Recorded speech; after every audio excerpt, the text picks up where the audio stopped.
Hey guys, Jim here from DrinkABeerandPlayAGame, and today we're going to be taking a look at the Hori Dpad controller for the Nintendo Switch.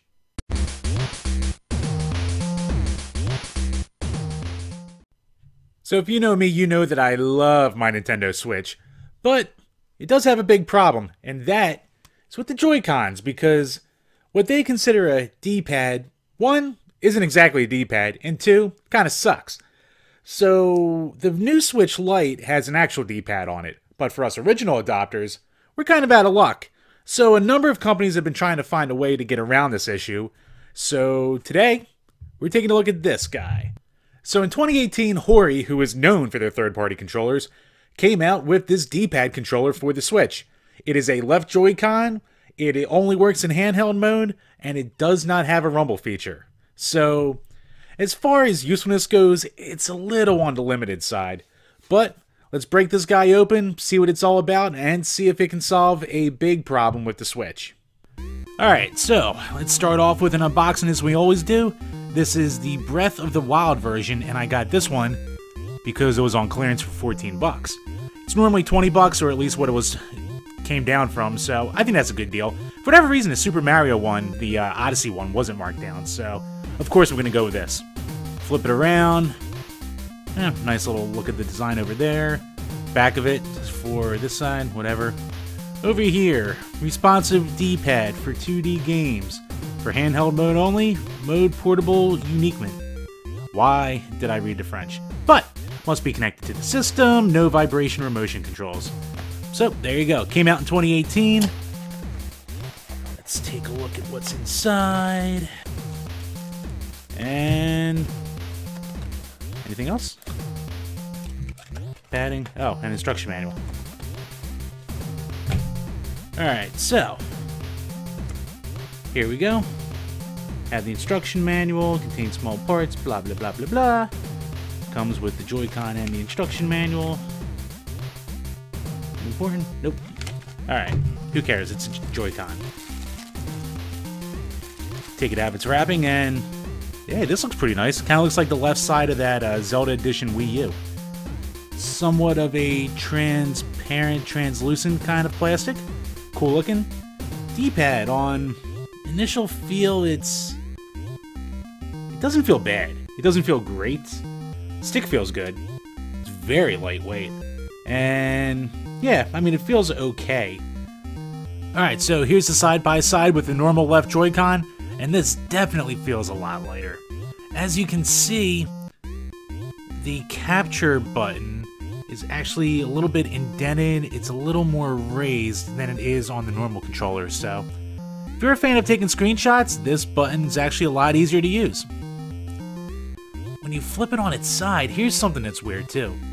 See how on the normal Joy-Con you have the SL and SR buttons and the pairing button up top, which, you know, they're indented, you're able to easily get to them, they're defined.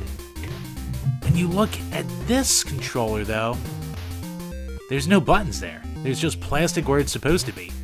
So to really bang home that idea of this only works in handheld mode, there's no way to play it or even to attempt to play it separately.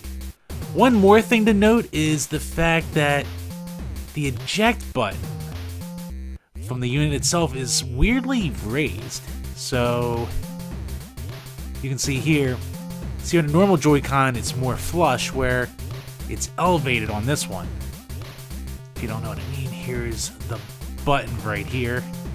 Here it is on the Joy-Con. Kind of a weird choice, but maybe it's a way to get around the patent even though it's licensed. I don't know, but a couple odd choices there. So, to really beat it down home too, it's a shame that this doesn't work with other things, because say you're using the normal wrist pad or even something like the flip grip, it still fits in there. So it's just a shame that they didn't think to put a battery in it, but for whatever reason it works handheld only. Maybe it was a Nintendo rule, I don't know. So, no more dicking around, let's just pop this guy in and see how it plays. So the main reason I got this was for Street Fighter, and as you can see here, besides me getting my ass kicked right now, like, I'm doing the motion. I am trying to pull off these moves, and it's just not freaking letting me. And while I can eventually get used to it, it seems like it's way harder than it really has any right to be. One spot that I always feel the Joy-Cons worked pretty well with was with retro games. I don't think it's that big of a problem, but it always feels like it could be a little bit better. Alright, so when using the Hori Dpad controller, it actually feels a little bit more like home. Like, I'm able to switch between... Yeah, I'm definitely able to switch between easier, like, how I want to move on the Joy-Con. It doesn't feel quite as stiff as it normally does. So, yeah, as far as this test goes, it actually feels pretty good. Alright, so here I am using the Hori pad, and I don't know if this is just confirmation bias right now, but I feel like I'm pulling off these moves way easier. Like, I heard from some people that it kind of helps, but doesn't really make that huge of a difference, but I don't know, man. I'm so far tearing through these moves. Now, it isn't quite as good as the classic D-pad, but, like, look at me go. I'm just... Well, maybe if I hit the right freaking button, but yeah, so far, I gotta say, I'm impressed. I just pulled off that super finish pretty easy, so yeah, I mean, I don't think it's a drastic step up from the D-pad buttons, but I think it does a pretty good job for what it is. It feels a lot smoother to transition. I will definitely give it that. So overall, what do I think of the Hori D-pad controller? It's not bad. See, I got it for clearance for 14 bucks. So for under 15 bucks, I thought, what the hell, I'll go out and get it. Because for 20 plus bucks, I kind of wasn't interested. It only works in handheld mode. It doesn't have vibration. You can't play it on its own. So it has extremely limited usage, but for a somewhat decent D-pad, it's not a bad use of money. If you're the type of guy who always plays your Switch docked, this obviously gives you no value. But if you're a person like me who mostly plays it undocked, there's some use for it. I'm a big fan of Street Fighter, as you know. I was showing it off earlier. So I get a little bit more confidence in pulling off moves with this D-pad. It's not a perfect solution. The D-pad's a little mushy, but I guess if you're used to the Super NES controller, then this will be right up your alley. But for Street Fighter, for fighting games, for retro games, it's not the worst solution in the world, and it's pretty much at the right price.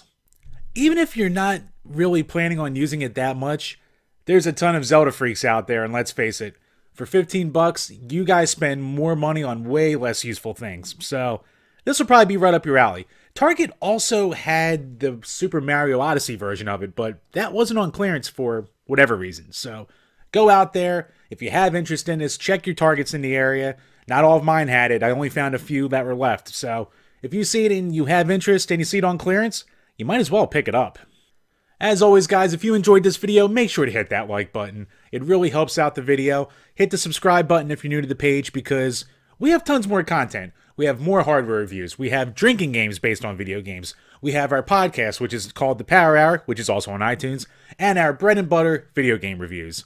Please, leave a comment below. Let me know, is this the kind of peripheral that can help you? Do you mainly play docked and you have no use for it? Or you're just a Zelda nut who's going to buy it because it has Zelda on it? Let me know. 15 bucks, under 15 bucks, right price point? You tell me. And as always, guys, cheers.